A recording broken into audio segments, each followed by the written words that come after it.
ప్రభునందు నాకు అత్యంత ప్రియమైనటువంటి వాళ్ళారా, మన ప్రభువును రక్షకుడినైనటువంటి యేసుక్రీస్తు వారి యొక్క శుభనామంలో మీ అందరికీ నా హృదయపూర్వకమైన శుభములు వందనములు తెలియజేస్తున్నాను.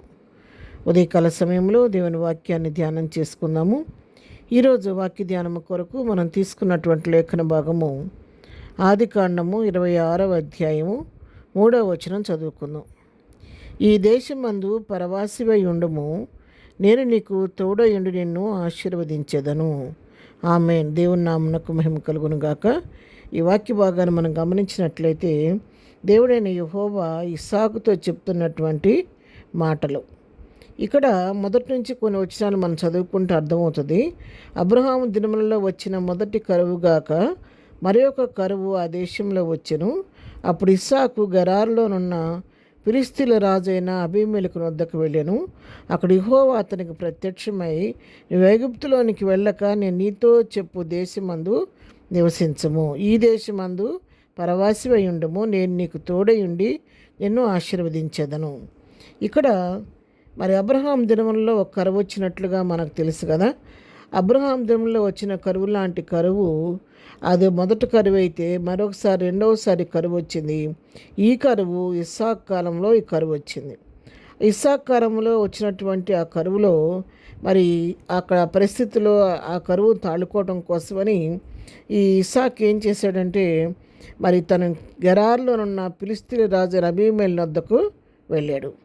అబీమెలెకు దగ్గరికి వెళ్ళినప్పుడు అక్కడ యెహోవా అతనికి ప్రత్యక్షమయ్యి తనతో చెప్తున్నటువంటి మాట, నువ్వు ఐగుప్తులోనికి వెళ్ళొద్దు, వెళ్ళకుండా నేను చెప్పే దేశమందు నివసించు, నేను ఏ దేశానికైతే నేను నడిపిస్తున్నాను ఆ దేశంలోకి వెళ్ళి ఆ దేశంలో నువ్వు ఎలా ఉంటావంటే పరవాసిగా ఉండు. పరవాసిగా ఉన్నప్పుడు కూడా నువ్వు దేనికి భయపడొద్దు, ఆ దేశస్తులకు నువ్వు భయపడొద్దు, ఆ పరిస్థితులకు నువ్వు భయపడొద్దు, అధికారులకు నువ్వు భయపడొద్దు, ఎందుకంటే నేను నీకు తోడయుండి నిన్ను ఆశీర్వదిస్తానని చెప్పని ఇస్సాకుతో దేవుడు వాగ్దానం చేశాడు.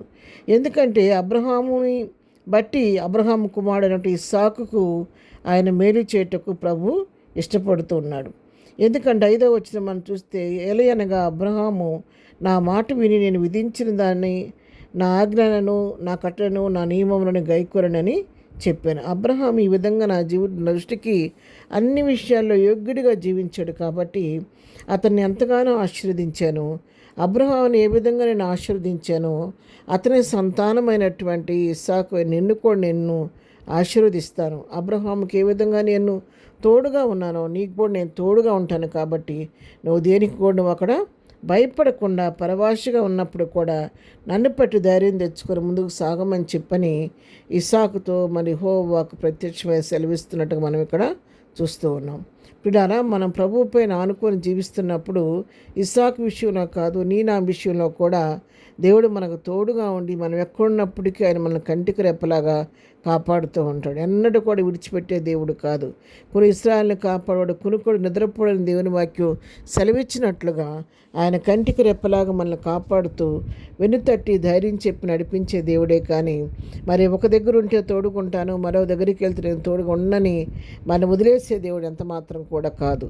మరి ఇక్కడ సాగుతో చెప్తున్నాడు, నువ్వు ఈ కరువు కాలంలో నేను చూపించిన దేశానికి వెళ్ళు, అక్కడ ఉన్నటువంటి పరిస్థితులకు ఆ జనులకు నువ్వు దేని బట్టి నువ్వు భయపడాల్సిన పని లేదు. నేను అక్కడ కూడా నీకు తోడుగా ఉండి నేను నువ్వు ఎక్కడుంటే అక్కడ నేను నిన్ను ఆశీర్వదిస్తానని చెప్పని ఇస్సాకుకి దేవుడు వాగ్దానం చేసినట్టుగా మనం చూస్తున్నాం. మన జీవితాల్లో కూడా మనం ఎక్కడున్నప్పుడు కూడా అబ్రహాము వలె ఆయన నీతిని, ఆయన కట్టడలను, ఆజ్ఞలను అనుసరించి నడిచేవారిగా ఉంటే ఆయన సంతానమైన ఇస్సాకు పక్షంగా కృప చూపిన దేవుడు మనం ఆ విధంగా ఉంటే మనము కూడా అబ్రహాము వారసులము కాబట్టి, అబ్రహాము సంతానమే కాబట్టి మనము కూడా ఆ విధంగా ఆయన ఆజ్ఞలను గైకొంటూ ఆయన చిత్త ప్రకారం జీవించే వారమైతే పరవాసిగా ఉన్నప్పుడు కూడా ప్రభు చేయి విడవకుండా మనం కాపాడి సంరక్షించి తోడుగా ఉండి పోషించి సంరక్షించే దేవుడై ఉన్నాడు. ఉదయకాలం వాక్యం ఇటువంటి మీతో నాతో ప్రభు మాట్లాడుతుండగా ఏ పరిస్థితికి భయపడక, ఏ ప్రదేశంలో ఉన్న పరిస్థితులకు భయపడక సమస్తులను చేయగలిగిన శక్తి కలిగిన దేవుని వైపు చూస్తూ విశ్వాసంతో ముందుకు సాగిపోదాం. ప్రార్థన. ప్రేమ గల తండ్రి, పరిశుద్ధుడా, నీ పాదములకు వందనాలు, స్తుతులు, స్తోత్రాలు చెల్లిస్తున్నాం. ఉదయకాలం మాకు ఇచ్చినటువంటి మంచి లేఖన భాగాన్ని బట్టి నీ వందనాలు నాయన. ప్రభా, ఈ సహకరం ప్రభా నాయన, పరాయి దేశంలో కూడా నేను తోడుగా ఉంటాను, నేను ఆశీర్దిస్తానని చెప్పి వాగ్దానం చేసి నడిపించిన దేవుడు. మా జీవితాలు మేము ఉన్న స్థలంలో ప్రతి స్థలంలో కూడా మాకు తోడుగా ఉండి మీ చిత్తానుసరి నడిపించి మమ్మల్ని ఆశీర్దించండి, దీవించండి. ఇదనం మేము చేయ పనిపాట్లో రాకపోకలో తోడుగా ఉండండి. ఇదనం బర్త్డే, మ్యారేజ్ డే చేసుకున్న బిడ్డలను దీవించండి, ఆశీర్వదించండి. బలహీనందరిని ముట్టండి, స్వస్థపరచండి, దుఃఖంలో వారిని ఓదార్చండి. ప్రతి వారి పట్ల విస్తరింపచేయమని యేసు నామములో ప్రార్థించడి పొందుకొని ఉన్నాము తండ్రి. ఆమెన్. ప్రభు కృప సదాకాలం మనందరికీ తోడై నడిపించును గాక. ఆమెన్.